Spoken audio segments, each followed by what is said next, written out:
get into Sweet Melissa here. It's playing in the background. I know those lyrics. That's fine. That's okay. There we go. We are. No, luckily they didn't catch me singing Sweet Melissa, but I'll bust out the pipes. Hey, everybody, welcome to UGASports Live. My name is Roddy DeBulce. I'm joined by Dane Young, Jake Roos, and of course, Jim Donnan, Hall of Famer, former Georgia head coach. The main reason everybody's tuning in. Guys, it's game week. I'm as excited as I've ever been for a season start. It didn't seem like it was ever going to get here. And there was a while that, we didn't think it was going to, but the team's here. They announced new proximity testing that the SEC is going to, everybody will be wearing a little badge thing. The stories at UGASports.com that will tell how close you've been to other people and for how long. So I'm just shout out to the SEC and to Ron Corson and all those, folks who have worked it out so we can have the University of Georgia travel to the University of Arkansas this Saturday, 4:00 kickoff, watch along party on the same channel, and we have football here. Guys, I know y'all are excited. I know we have a lot of questions to get to this week. I spoke to a lot of our sponsors. They're thrilled to death. Coach, I got to turn it over to you. It's finally here. Give us your initial thoughts. Well, that's a good setup by you, Roddy. I think everybody on this program and watching it is just really glad that we've gotten to this point.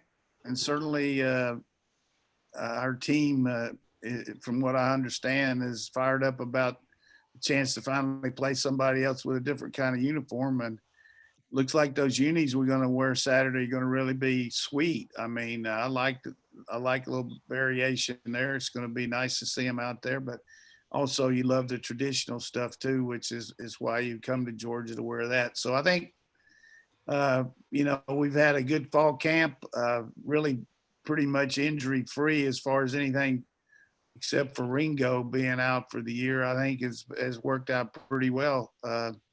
So we've talked it forever about the quarterbacks, and the only thing that I would add to it, I thought you did a good job writing up a little story the other day that I read about, Daniel's situation. It just looks to me, as much as we hope he's going to be ready, I would think if he was ready, they would have announced it by now, but I'm not the one to make that projection. But I think the big question now is who's the backup quarterback's going to be, because you're only one play away from a guy having to play. And even though Beck has a lot of potential and a lot of arm strength and everything like that, he just hasn't had near the experience being around Kirby or the program, or people take for granted Stetson Bennett, but I'm glad we got him. I think he really has the respect of the players, and he's going to probably be the number 2 guy in my opinion. But I haven't watched him to like I did last year to be able to say that, but that would be with our defense and with the supporting cast that he would have, I think he would be a little bit more experienced there, and you can bring Beck along. So quarterback-wise, though, I'm fired up for a lot of reasons about Dwan, but not only, my experience handling, dual-threat quarterbacks over years, it just presents such a challenge to the defense. It's helped our defense get ready for the teams we got to beat this year because they've had to go against Dwan. And our players realize the significance of what he's put and the value that he's put and the investment he's put in the program. I've always said this about players. What do you do when the coaches aren't around? How do you act? Are you willing to sacrifice and do what's necessary to help the rest of the team? And this guy's done the supreme sacrifice, and he deserves this opportunity to lead the Bulldogs to a really good year. Last week people said I was kind of a little negative. I was just being realistic about the offense, but I am not changing tunes, but I am really excited about the potential that this offense presents, because one thing I always told our team, and I think I can tell the fans here, sometimes we know too much about what we can't do, and don't you really realize what we have. And let's make sure that we can't worry about what we can't do. Let's do what we can. And these other teams don't know what we can't do. They think we got this and that. So I don't think there's maybe there might be 3 or 4 teams going into Saturday in the whole country that have as good of players as we do. So I like what we got, and I feel good about where we are. Jake, I want to turn to you real quick. Coach brings up a very interesting point. All we've talked about is who the starting quarterback would be. You were there with me 8 plays into Kirby Smart's second season. Jacob Eason goes down. He has to run with Fromm. True freshman goes in, finishes out that game. Then, of course, the following week was at Notre Dame. Every eye in the world was on Jake Fromm. You were there for all that. You were there for the recruitment of Stetson Bennett. I remember standing beside you when he was at the Rising Seniors as you lighting it up. You were there to tell us that Juan Mathis was coming. From a recruiting standpoint, you've seen all these quarterbacks. You watched them. You know what Georgia has in them. All we focused on is kind of who's the number 1 guy, but I think Coach brings up a very important question. Who's the number 2 guy? Let's say Juan gets out there and he has a bad day. Do you bring in Carson Beck? What if JT Daniels isn't cleared to play? If JT Daniels is cleared, does he come in? Why is it we've not talked at all about Stetson Bennett? What's going on there? What are we missing? Yeah, see, I think it's a mistake. I really do. I think people are overlooking Stetson. I think that, I guess that's the perpetual problem of the 6-foot-tall quarterback. You're going to be overlooked a little bit. Not a highly touted guy coming out. But, look, they don't just give a scholarship away just because they think a guy is a nice kid. This is a guy that they feel – This is a guy they feel confident about and what he's able to do. And I think that Coach touches on a great point. It's all about familiarity at this point. Kirby Smart has been around Stetson Bennett now for almost 3 seasons. These guys know each other well. They know what is required. He understands what Kirby's looking for in a quarterback. And I think that he can do the things that Kirby's asking for. Coach has said many times over the years, and I've agreed with him, this is a kid that people don't give enough credit to in his ability to get out there and possibly have to play if he needed to. I think he could get out there and lead this offense. He knows the offense. He's got the arm for it. He's a lot more mobile than probably people give him the credit for.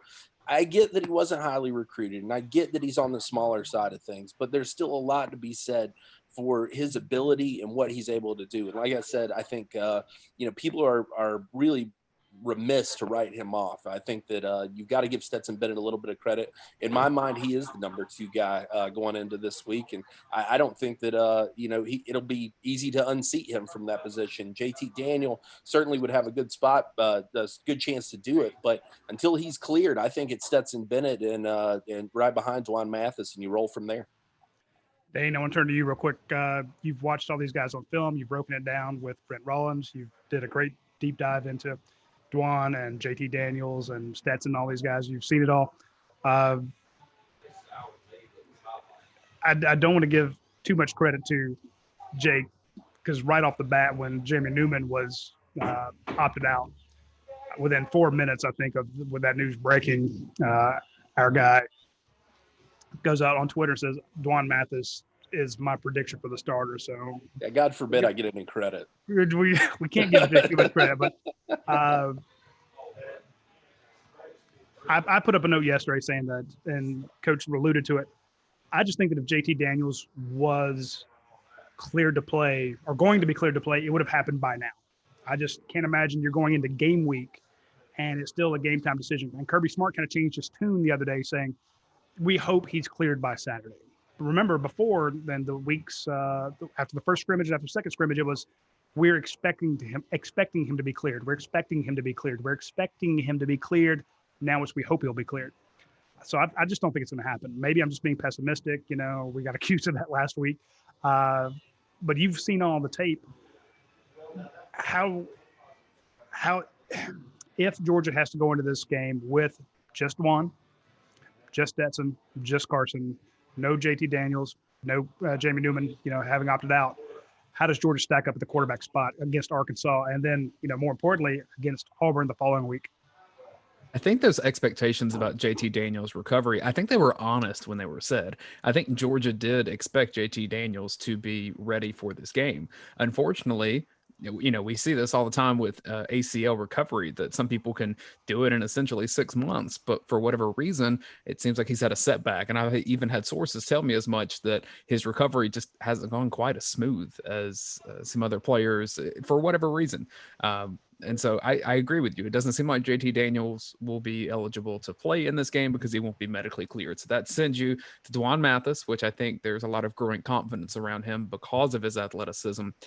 It does get a bit precarious, though, because as we've seen in the NFL through 2 weeks, sprained ankle, we saw Drew Lock with an AC joint. You got to have some depth somewhere. And if Dwan goes out, if it's a game, 2 games, you're down to a true freshman in Carson Beck, and then Stetson, who I'm always going to refer to as Stetson Fleming Bennett IV, because I think that that's extra pretentious. And if you've got the name, you better use it. Stetson's, he knows this offense. He knows what to do. I don't think he'll be explosive in that spot. I don't think that for Carson Beck. I think it's a very precarious position if Juan Mathis gets injured or cannot play and JT Daniels is not ready. I think the offense will be limited if Juan Mathis is not the one leading it. Coach, how do you coach around that situation where you might have limited depth at your quarterback spot? I mean, I know you have a lot of faith in Stetson Bennett, and Carson Beck is, supposed to be this wonder kid that's come in, but you do have a situation where you might be a little thin there. But your quarterback, one of your greatest assets, as you mentioned, is that he creates so much havoc for the defense trying to stop a dual threat guy. Now, we've been told that Juan Mathis is one of the fastest players on the team. If I'm Todd Monken, I want to take advantage of that. But Kirby Smart's also a very conservative coach. We saw a lot of times when they had minimal quarterback depth, some of those RPOs and such, they're like, well, we're never going to run the ball because we only have the one quarterback, and so everyone knows that the quarterback wasn't going to keep it. How do you coach around a maybe what could be limited quarterback depth with a dual threat guy?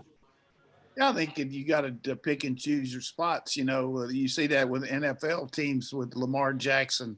I mean, they use them when they need him to make the plays. We saw it with Cam Newton the other night. You don't run a lot of quarterback runs, but what you do is you have a quarterback in a pocket that can elude the rush and make things happen. And I think that's where, for sure, Bennett has a tremendous advantage over Beck at this point, because his elusiveness with our offensive line, with the newness of it, is going to be important to be able to launch the ball. Beck is more of a prototype guy. He can move okay, but we've talked about it before. That's just he's a pure pocket passer. Bennett is a lot more like Dwan from a standpoint. He can get on the edge and he can do a lot of things. So that's another reason to have him ready. But we went through the 1 year there where we had Corey Phillips as our backup quarterback. It was a walk-on kid, because we wanted to redshirt David Green. And, people don't want to hear about that. But Corey came in and did a tremendous job for us because he was asked to do it, and he knew what to do, had a big arm, and could run the team and play around your defense. So all this is projection. We'll just have to see. But I just think if I'm a coach, when you get to a second-team quarterback, you got to make sure that guy doesn't lose the game for you as much as you try to win it with him. So particularly with our defense, particularly with his first game against Arkansas, who's got some firepower, but not a lot. So hopefully Daniels is going to be ready quicker than we think. But you made a good point. If he was going to be ready this week, you would probably be out there practicing and hearing about him taking more reps. So we'll see how that goes. Yeah, we did not hear that Daniels was taking a lot of reps. We heard that most of the first-team reps were with Juan Mathis and Carson Beck and, of course, Stetson Bennett. And, I think a lot of people wrote Stetson off after that first scrimmage when Kirby Smart came out and said, yeah, we had Newman, JT Daniels, and Juan Mathis taking reps with the number one team. Beck was running the twos, and Stetson Bennett was running the threes.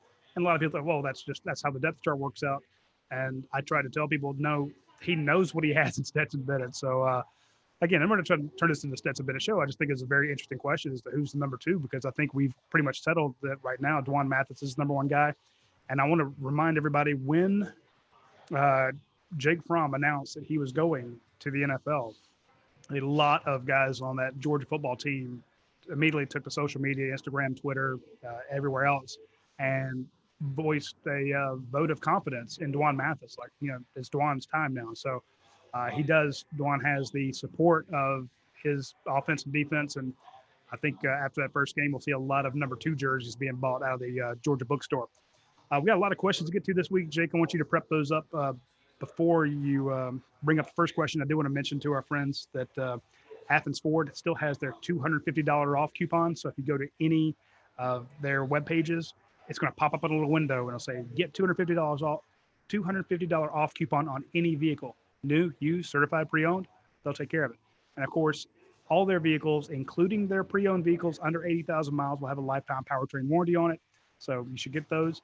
I've mentioned this a bunch of times on the show, and I'm going to mention it again. I'm going to mention it until all of you take advantage of it.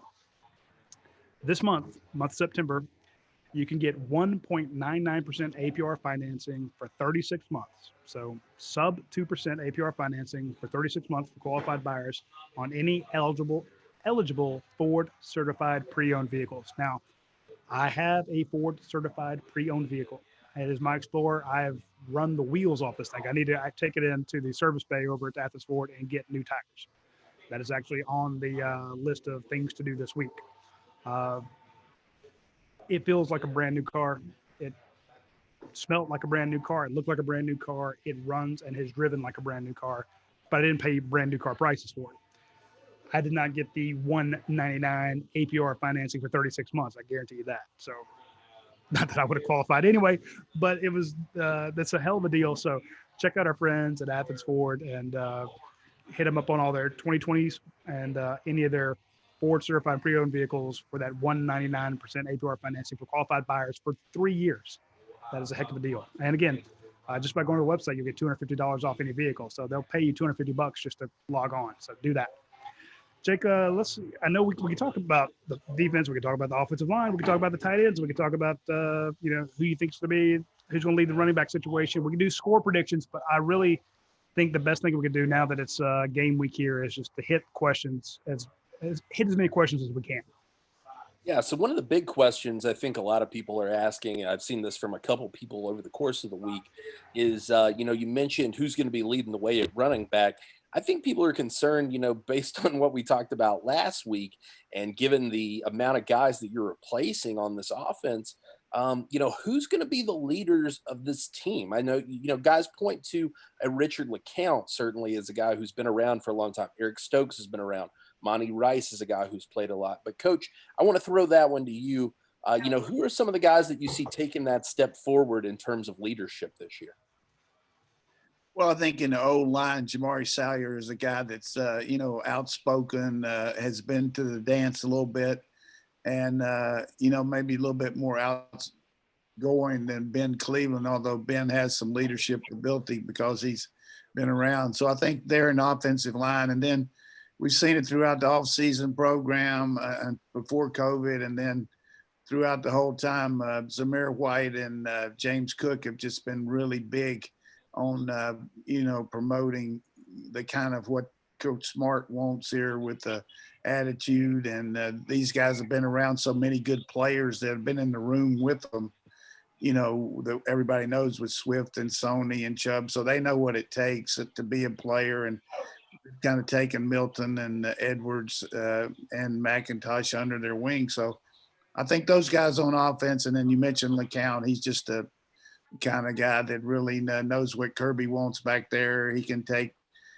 and give and take a little back and forth with everybody. I know I always hear out there when you go to one of those practices, but I haven't gone this year, but they'll say, hey, how's the body language? What's wrong with the body language? Kirby will be saying that, and then the defense will make a play, and Richard will holler out, hey, that's pretty good body language we got there, isn't it? And so he's a good leader, and certainly an unsung guy up front is Malik Herring, just a hard worker, and had a great year last year, and is the kind of guy everybody looks up to. And then I think Nakobe Dean and Monty Rice both just going to provide tremendous leadership at linebacker. So we got the people there, and in his own way, Dwan's the leader too, because the kids love to follow him. Hey, Coach, I want to ask you a bit of a similar question because a couple years ago you told us watch out for Eric Stokes, and then it was Trey Hill. And so you kind of go into these seasons and you've got a pretty good track record with identifying some surprise guys that fans may not be thinking about just yet. Like I Owen don't know if you want to Condon and go. Juan Mathis. Yeah, Juan Mathis, Owen Condon. We've already heard a couple of those. I don't know if you want to go offense, defense, special teams, however you want to do it, but are there surprise guys that you're seeing on this team? Well, the biggest surprise of all is Jack Podlesny. I hope I'm pronouncing it right, from down in St. Simons. It looks like he's going to be the kicker, a kickoff guy and place kicker. Has worked hard. I know I watched him out there, and one of the first things I saw a couple years ago when he came in, he's a redshirt freshman this year, is he's got a big leg, but he has really good accuracy too. And of course, that's what the big part for any kicker is, being able to knock it through the goalpost. I think Zirkel's accuracy is what he's going to develop, but this kid's earned a job from what, I know Kirby has said that still up in the air, and it might be, but I know he's a surprise, the fact that he has actually beaten out Camarda to be the guy to compete with Zirkel. So it might not be him, but I think it's going to be him. And then another guy that I just have a lot of good feel for is Quay Walker. He is just a big, strong, physical guy that came in here and had a lot of people in front of him and had to work hard. It's just a case of just learning the system, which our linebackers have to do a lot. I mean, you talk about the quarterback checks, you talk about what our linebackers have to do out there is really as much volume as any place I've ever been around. And it's because the head coach knows so many things defensively and been to war with it, that tries to teach as much as the players can handle. And, Monty and Jacoby, those guys, Dean, those guys know how to do it. But I think Quay Walker will be a big influence this year coming in to spell those guys. And then, of course, you got Tyndall, who can come in some of those rush packages. And then we've already mentioned Owen Condon, and I should probably get the Emmy for the projection of the year on that, because nobody thought Owen was going to be right in the mix. We heard about all these freshman tackles, all that, but he solidified that right tackle job, and he's earned it, So those are three guys right there that I feel like have been, the big surprise, and congratulations to them, because they've earned what they've gotten out there. I think Georgia fans are still happy about Quay Walker's hat had landed somewhere. Yeah. Have we still heard, speaking of Tennessee, that reminds me, has anybody heard the latest on Cade Mays? Do we know if he's going to be eligible to play or not? Last I saw, it looked like yes. My understanding was yes. Yeah, that's what I. Well, I mean, I know the NCAA said so, but I thought we had to wait for the SEC to announce. Got the one thing that he's been cleared by the NCAA, but because he's an interconference transfer, he's got to get the stamp of approval from Greg Sankey, which, that's what's holding up Otis Reese. That's what's holding up some other kids at Joey Gatewood up at Kentucky from Auburn. Mm-hmm. The conference commissioner's got a lot of hats he's got to wear, and he's going to really chap some people off when he doesn't let somebody bid, and he's going to make the school that left chapped if he tells them that he's eligible. So we just haven't had that stamp. I would think you'd hear it this week, though, on all those guys. Yeah, that's good luck. I just want to let everybody know, if you're just had somebody say I'm staring at the food in front of you, Roddy. Yeah, that's the got a couple wings there, thighs, fries, just fantastic food here at Classic City Eats. If you get a chance, folks, swing by here, get the best fried chicken in the known universe. Fantastic mojo pork, great food. I really wish we could all be together. I wish we could have all four of us sitting here at the table chowing down on this stuff, but someone's got to do it. And being the boss, I would never ask you guys to do anything I wouldn't do myself. I just couldn't find that in my heart.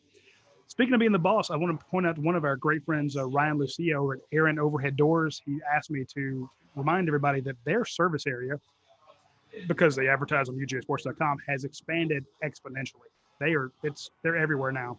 And we talked about how they're kind of located in that Beaufort area, that North Georgia area, but now they've got they're covering every city in DeKalb. I mean, from Friedan, Lithonia, Tucker, Stone Mountain, Chamblee.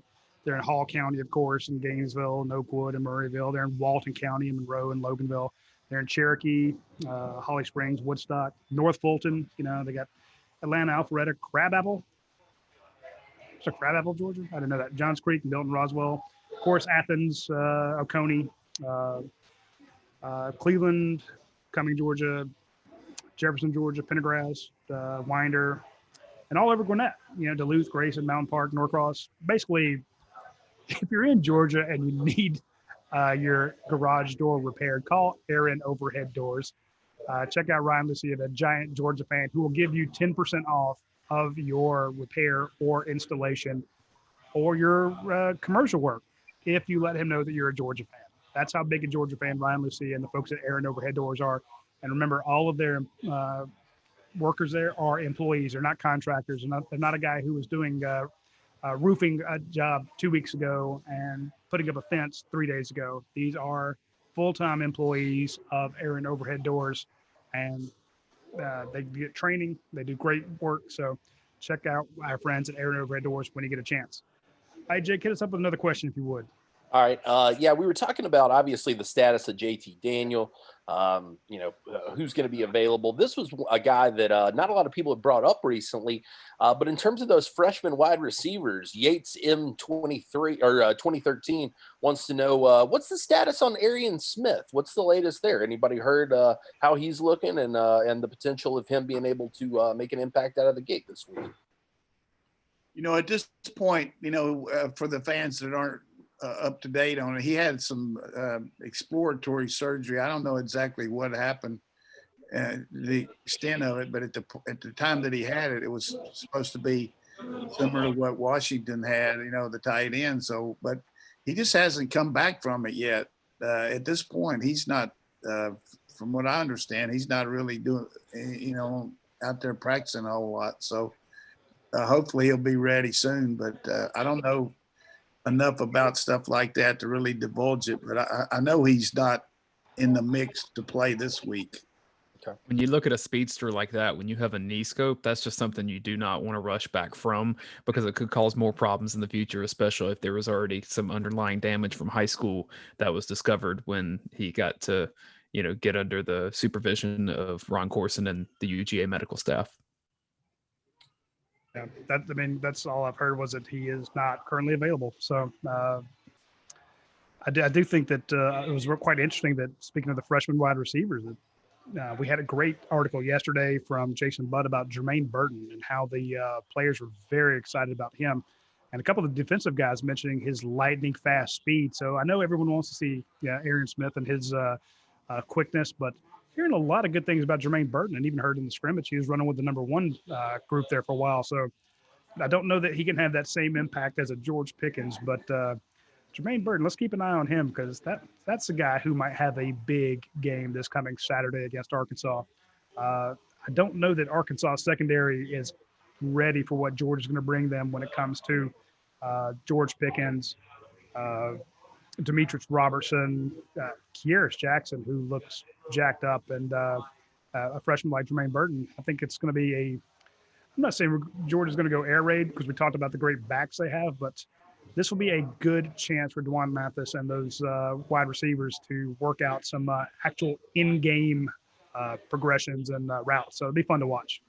Hit us up with another one, Jake. Thing about our receivers too, I think going against our secondary, even though they're younger guys, and I think you got to add Rosemary to the mix there because of his size and his athleticism. So I think he would be in the top 6. But the thing that we keep talking about is competition, and they're not going to play against anybody this year any better than the secondary that they go against every day. And they just don't go against them, Roddy and Dane and Jake, in the 7 on 11 on 11. I mean, individual.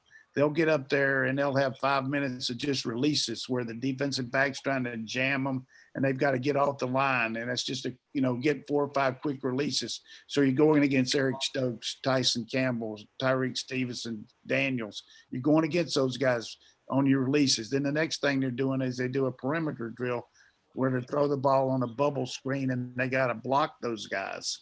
And it's just those guys 3-on-3 there, the 3 receivers and the back catching the ball, and they'll just try to block them, and the people will get off their blocks and make the tackle. Then the next thing they'll do is they'll go out there and do one-on-one, where it'll just be a quarterback and the receiver, and they'll throw the ball out in the field, and then they'll go down on the goal line and do red zone routes one-on-one. So by the time practice is actually getting to the fact of 11-on-11, they've had 45 minutes of about 150 reps of going against each other in the individual type stuff, receivers versus DBs.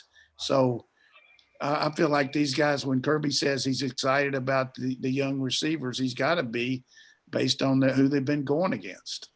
And I hope I'm not giving you anything. Probably everybody knows all that, but no, I didn't. That really helps those guys develop. Just like Coach mentioned the blocking, though. That's a thing last year. People wondered why Tyler Simmons got so much playing time. It's because when they got down to the red zone, he was fine to go block a defensive end if he had to. And so if you're one of these freshman receivers, it's not just your route running and your catching and your playmaking. You got to get out there and you got to block somebody. And the ones that do that the best will get more playing time from Kirby Smart. That's been consistent in his tenure at Georgia. Yeah, you bring up a good point about just the size of Marcus Rosemead. That would definitely help when it comes to blocking. I just imagine that if you're a freshman wide receiver and you were all region, all state, all American, and you get to Georgia and you have that 45 minutes of going up against, Eric Stokes, DJ Daniel, Tyson Campbell. Oh, and then Tariq Stevenson. That will be a little bit easier because he's not one of the starting cornerbacks. Mark Webb, and then you think, they're in a package where Lewis Seam has walked up or Richard LeCounte's walked up and given it to him. I'm just saying, if you go to the UGA Sports Facebook page that you're on now and you watch that video that was put out that had the one-on-ones between George Pickens and Eric Stokes, you can get an idea of what that competition is like day in and day out. And I don't know. I'd quit. I'm like, no, this ain't worth it. This is too hard. I just give up. All right, Jake, hit us up with a double, brother. Well, a lot of questions here concerning the secondary. Good thing we were talking about them. And I don't think it will matter much in terms of the overall course of the game because you're probably going to see a healthy dose of both of these guys. But Primetime Dog wants to know, who do you think gets the nod for the start between Tyson Campbell and DJ Daniel? Ooh. I think that's going to be a game type situation there based on Campbell's had a little bit of a hip flexor situation during fall camp, and he's been out there the last couple of weeks from what I understand. So they're both going to play a lot. They sub in and out because the one thing that I hope everybody gets a little preliminary deal on the watch along here. They are going to throw the ball deep probably more than any team will ever play this year. This team, Coach Browse, who's Coach Art Browse's son, they just believe in it. They take maximum splits with the wide receiver. And I know they had to convince Sam Pittman to do this because he's an offensive line coach. He likes to pound that ball. But you're not going to see the Georgia offense that Sam Pittman ran here. You're going to see with Felipe Franks, who's got a big arm. I mean, they're going to throw the ball deep. I would say minimum of 20 times in this game.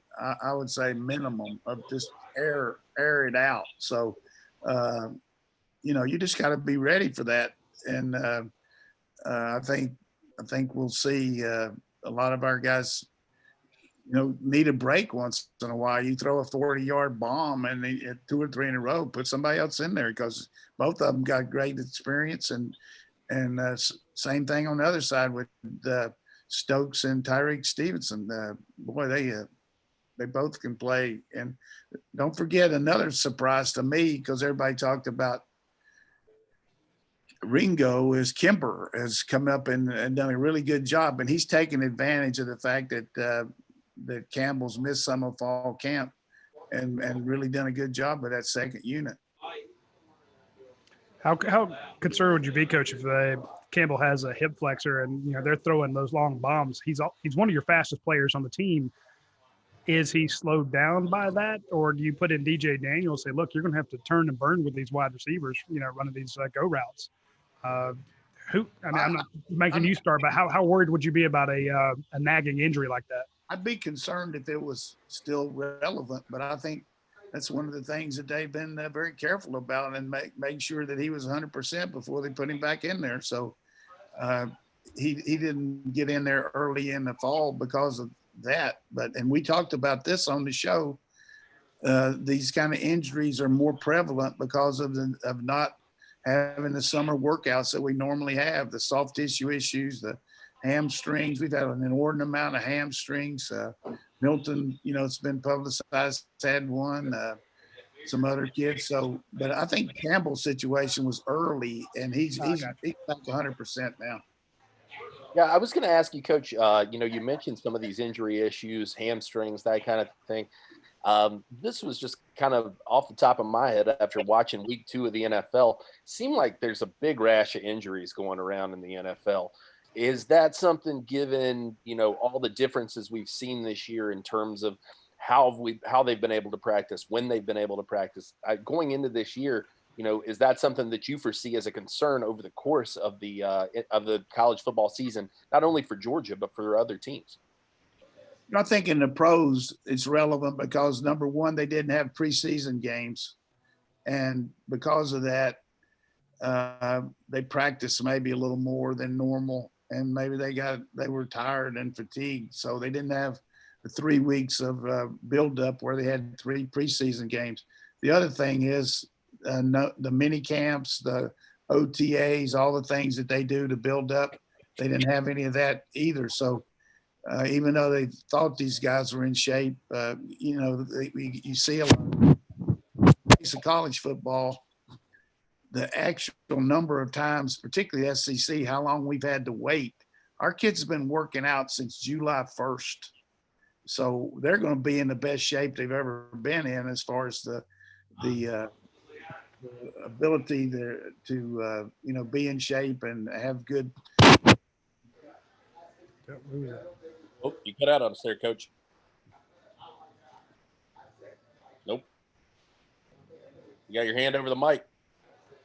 Okay, if I got it over now. Trying to grab that thing and tell you, we've had some physical practices, but I think that we won't see quite as many injuries in the college ranks because of what they were able to do as far as practicing a little bit longer than the pros. Hey, Roddy, I had a question for you that I wanted to toss your way, because all of us has seen a lot of SEC football. There's kind of the prevailing thought that this game against Arkansas is going to be an easy win. Now, I do think Georgia wins quite comfortably, but I've never seen an SEC game that was very easy. I'll put it that way. Especially, you got a lot of guys that are going to be trying to prove themselves to their new head coach and their new coordinators and such. Do you think this is just going to be an easy walk in the park, runaway win for Georgia, or is this going to be a bit of a wake-up call that it's SEC football time? No, I think it's going to be an easy win, and I shouldn't say that. But when Vegas says 24 points, now I will say this: over the years, when I was less moral, but the first week of the season was always my easiest week to win on a parlay, because we would talk to people and know what was going on in college football, and Vegas didn't quite have a grasp on what was really going on. So if you're going to bet and you're kind of in the know, the first week is always the best week. So maybe that, I think it's like 24.5 points is, way too much, but I'm just looking at what Arkansas had, and when's the last time they won an SEC game? It's been a while.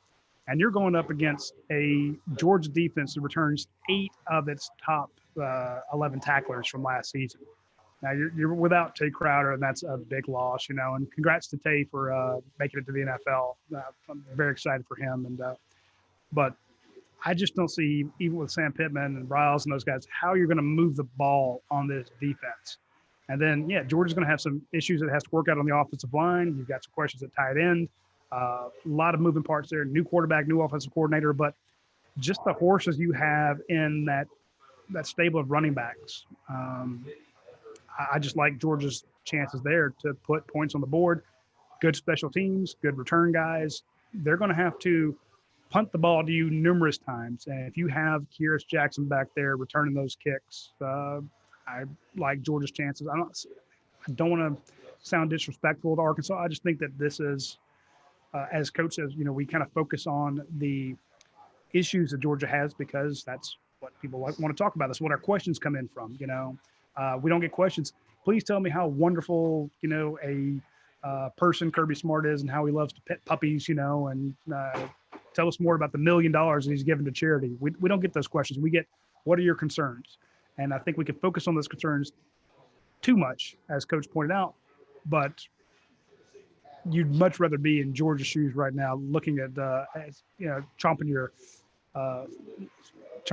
teeth, looking at what Arkansas doesn't have, than vice versa. So I think it's going to be a good, easy win for Georgia. And I hate to be the person that says stuff like that, but that's just the way I see it. Well, here's one thing to remind you of, though. Last year, we opened up with the Vanderbilt Commodores, and we stuffed them on defense, but our offense stopped themselves.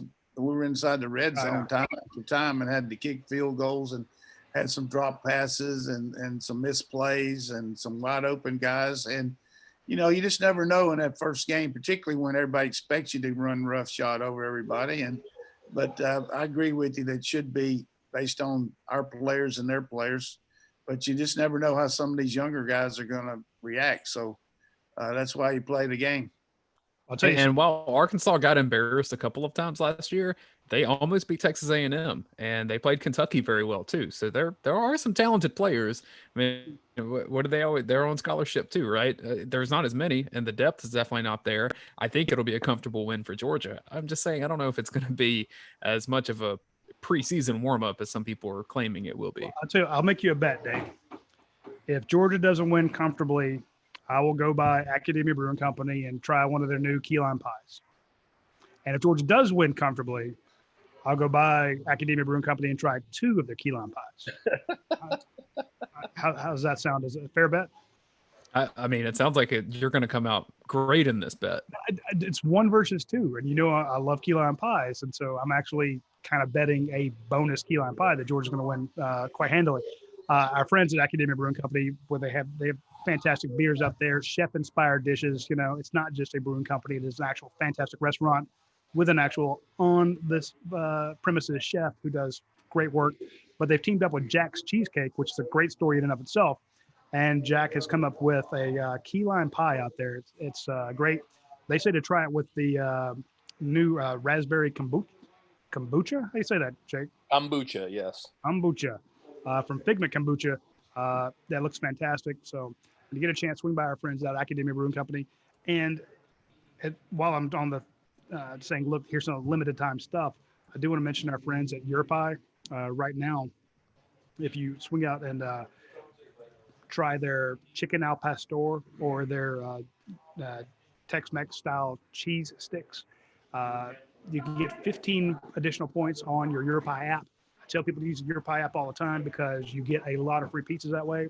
So you're going to call up and place an order with them. Anyway, the easiest way to do it is to do it on the app. You tell them, what store you want to pick it up at. Do you want them to walk it out to you? Do you want to walk in and get it?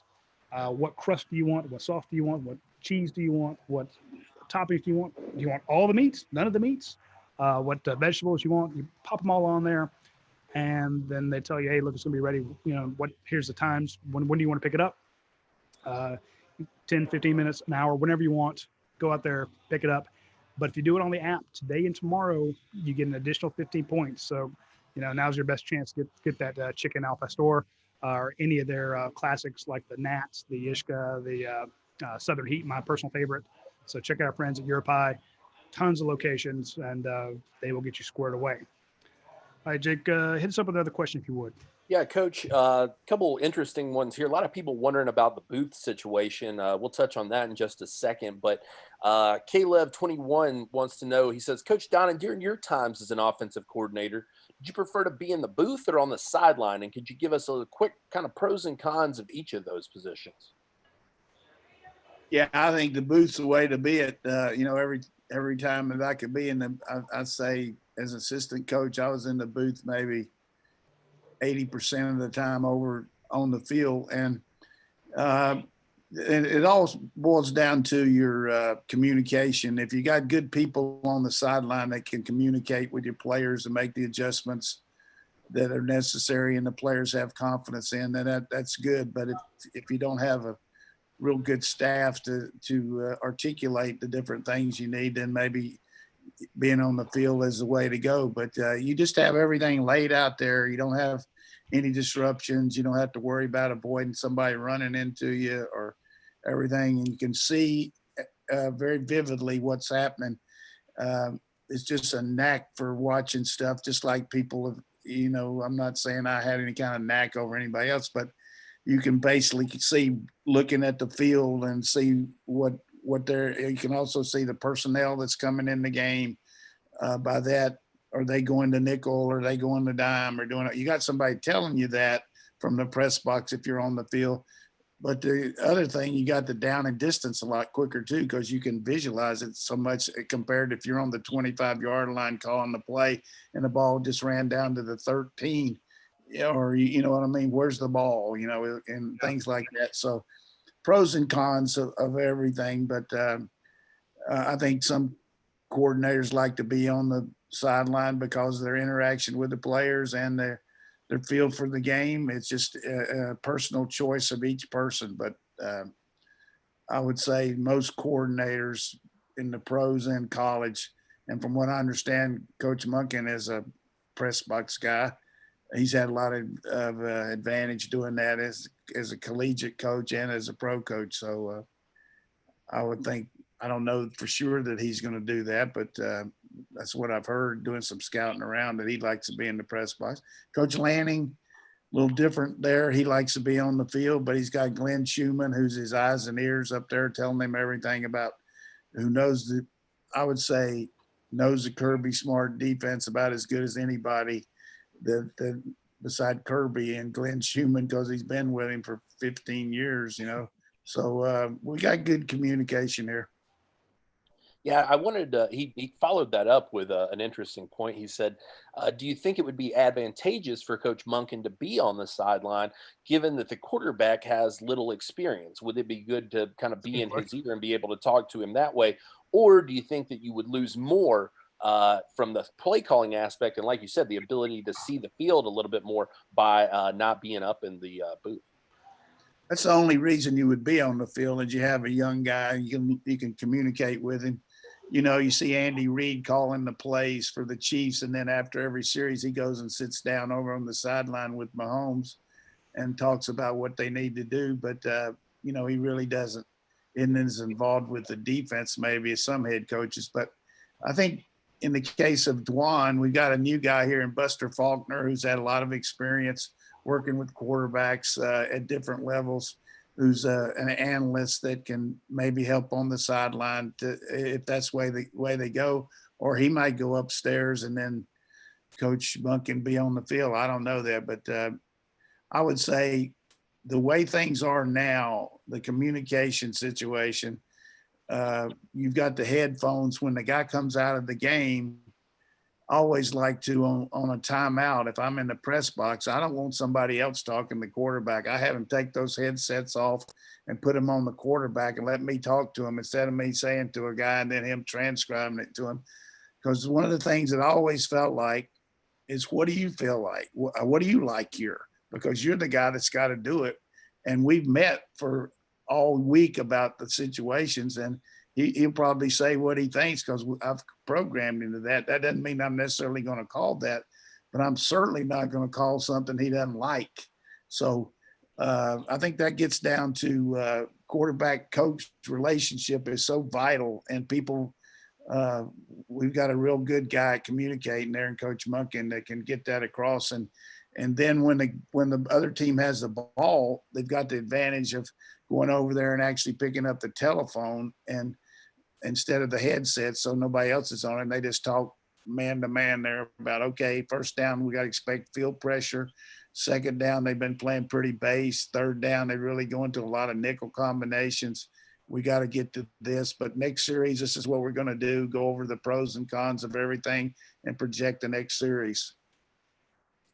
Coach, that brings up the question. In the NFL, the quarterbacks have the radio in their ear and the helmet. What are your thoughts about having that at the collegiate level? Yeah, I would take every sponsor on this program and get them to pay anybody they want to have that. Back when I coached, we used to use headsets like that during the practice. They weren't exactly through the helmets, but we had an earplug. And the reason I had that, because I didn't want everybody on the team knowing what I was telling the quarterback. I wanted the quarterback to know that what he just did wasn't real good, but a lot of times that old lineman doesn't know that. And I want to build that confidence. So we worked really hard at transcribing everything directly from either me or the quarterback coach directly to the quarterback during practice, where you get an inordinate amount of coaching with that headset in his ear without the rest of the team knowing that you're chewing his ass out. You know what I mean? Sure. And I didn't do that much. New coach on this. You don't want to chew the quarterback out in front of other players too much. There's another new coach on this sideline that I think could be very helpful in that quarterback experience conversation. Matt Luke just did this with a couple raw guys at Ole Miss, and I can't imagine his presence will hurt. I'll put it that way. Very good point. He's been around Corral and Plumlee, both of them last year, two freshman quarterbacks.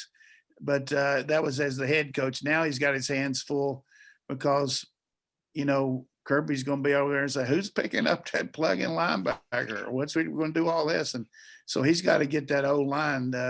And I would say of all the things, the two most critical outside the quarterback and a linebacker communication during the course of the game is the offensive line being able to project and pick up things quickly, because you can't wait to halftime to find out during the first quarter that you go in and adjust. You got to make it right now, because they're going to kill you with that until you stop it.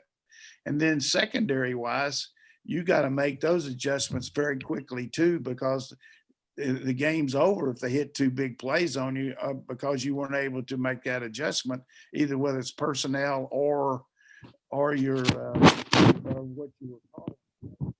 Oh, you back over the mic, Coach. Having Luke in there is really critical.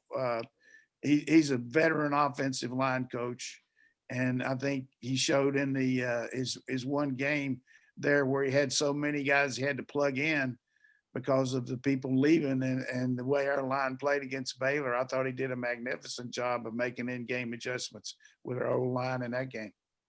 Speaking of O-line, I want to get to this one from ZXBY 140 before we get into some game predictions and some mouth-watering players, because it is that time of the year again. He says, I thought this was a really good question. He says, if assuming the starting line left to right is Sawyer, Schaefer, Hill, Cleveland, and Condon, who do you see as the first OL off the bench? The Cade Mays, I guess, of this year. Who's the guy who's going to get the opportunity to play that role of the plug-and-play guy if you need somebody extra?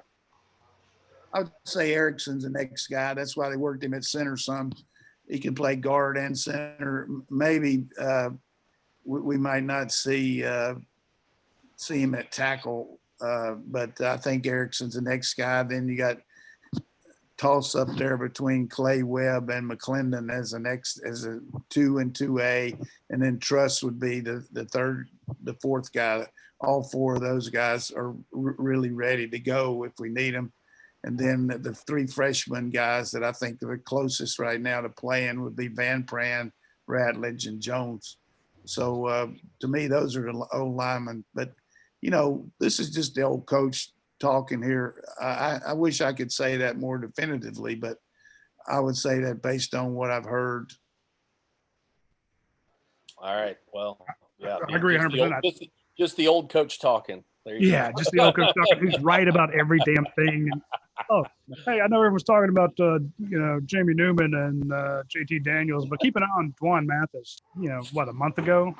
That's sneaky. Did you ever hear this? Did you ever hear the story about Frank Howard when the guys were had a new coach there, and the coach decided they were going to go out and check the bars and everything. And of course, Coach Howard and them never had done that. All their staff been around. And he came in the next morning and said, "Coach, we got some guys out drinking." Said, "I got 6 guys here out. We're playing Clemson on Saturday, and we're playing South Carolina, and you got these guys drinking."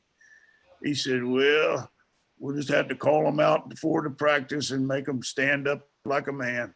So they get out there before practice, and he got the whole team out there, and he says, "We have heard from a reliable source that some of you boys have been drinking beer. So I want you beer drinkers to step forward." Well, these guys never heard anything. The coach had never called them out, so they didn't know who'd been called or not. So they had about 40 guys step forward, Frank turned around and said, "See that, Whitey? We got a bunch of honest boys. We can win with you beer drinkers." So this reliable source that I got, I don't know if that's true or not, but Coach, you've been right numerous times. That's why everybody needs to pay attention to the watch along this Saturday at 4:00. Be sure to, you can follow it on YouTube, you can follow it on Facebook. We may even have it on Twitch, who knows, but it's going to be the UGA Sports Watch Along show with Coach Donna, myself, and Dane. And he will do what he did last year, which is give great commentary, call plays before they happen, show us things that it's a unique experience watching the game with a coach. I can tell you, when we break down film or we watch a play, the average fan, the mediocre journalist, we tend to watch where the ball goes, and it's human nature. When you're watching it with a coach, they watch all 22 players and can tell you what the offense is lined up in and what the defense is lined up at a glance. It takes us a second of doing a screenshot and, counting. Is that 11 personnel, 12 personnel, 13? What's the defense doing? Is that Tampa 2-0? They see it instantaneously and they call it out, and they watch all the players at once. It's mind-boggling. So when you get a chance this Saturday at 4:00, tune in to the UGA Sports Watch Along. It's a hell of a show. I can't recommend it enough. I also can't recommend enough our friends over at Masada Leather. They have moved. They're not in downtown like you think of them as being for 100 million years, but Masada Leather is now over in 5 Points. They're between the Earth Fair and Royal Peasant. They have belts, bags, custom sandals, Birkenstocks. Coach, you're talking about the offensive line making adjustments on the fly. They make adjustments. You get those custom sandals. You get those custom bags. All the stuff comes with a lifetime warranty on it. Irvin has been over there since 1975.